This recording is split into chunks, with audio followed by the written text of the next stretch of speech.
Tom Hanks, Forrest Gump, 2 Oscars, une carrière légendaire. Mais en 2013, cet homme qui a tout réussi a fait une annonce qui a choqué tout le monde à Hollywood. Il souffre de diabète de type 2. Et ce qu'il a dit ensuite devrait vous faire réfléchir. J'ai été un total idiot. Parce qu'en fait, Tom Hanks aurait pu éviter tout ça. Pendant 20 ans, il avait les signaux. Mais il les a ignorés. Et maintenant, il le regrette amèrement. Alors, la vraie question, c'est est-ce que vous êtes en train de faire la même erreur que lui? Ok, revenons un petit peu en arrière. On est en octobre 2013 et Tom Hanks fait une révélation importante et dit: je suis allé voir mon médecin et celui-ci me dit: ok, tu sais, ces taux de glycémie élevés depuis 36 ans. Actuellement, tu as le diabète de type 2. Ensuite, Tom Hanks nous fait part du fait qu'il a été idiot. Il a fait partie de cette génération qui a fait la fête sans prendre en compte ses taux de sucre et que maintenant, il le regrette amèrement puisqu'il a une maladie. Mais du coup, avant d'aller un petit peu plus loin, j'ai envie de vous expliquer ce que c'est vraiment le diabète de type 2. En fait, dans votre corps, vous avez une hormone qui s'appelle l'insuline. Cette insuline, elle est sécrétée par votre pancréas. Lorsque votre corps devient résistant à cette insuline,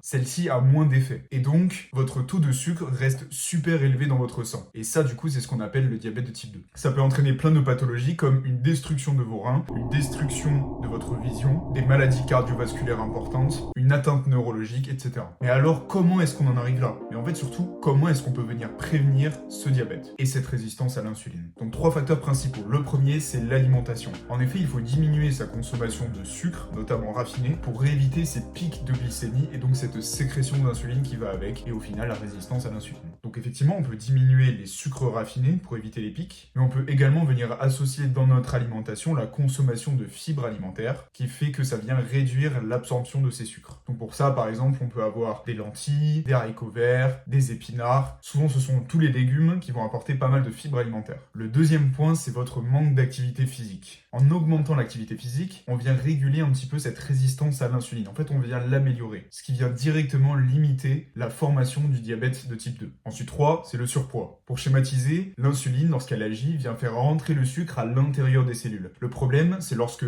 vous êtes en surpoids, les cellules sont remplies de gras. Et c'est donc difficile de faire rentrer encore plus de sucre, ce qui vient créer cette résistance à l'insuline. Et donc, une glycémie élevée, et donc, on y revient, le diabète de type 2. Et devinez quoi, Tom Hanks coche toutes ces cases. Et donc, c'est pour ça qu'il a essayé de nous prévenir sur ce sujet en disant que c'est important de venir fixer l'alimentation et éviter à tout prix le surpoids. Si vous appliquez ces 3 conseils et faites en sorte de fixer votre alimentation, améliorer votre activité physique et limiter le surpoids, vous diminuerez grandement le risque de développer un diabète de type 2. Ça fait pas mal d'habitudes, mais l'important c'est toujours de venir les mettre en place de manière progressive, petit à petit, une habitude après l'autre. Si cette vidéo vous a plu, n'hésitez pas à vous abonner. Je vais sortir une vidéo longue comme celle-ci une fois par semaine et tous les jours je poste des formats courts avec des petits conseils de santé. À la prochaine pour plus de conseils pour améliorer votre santé.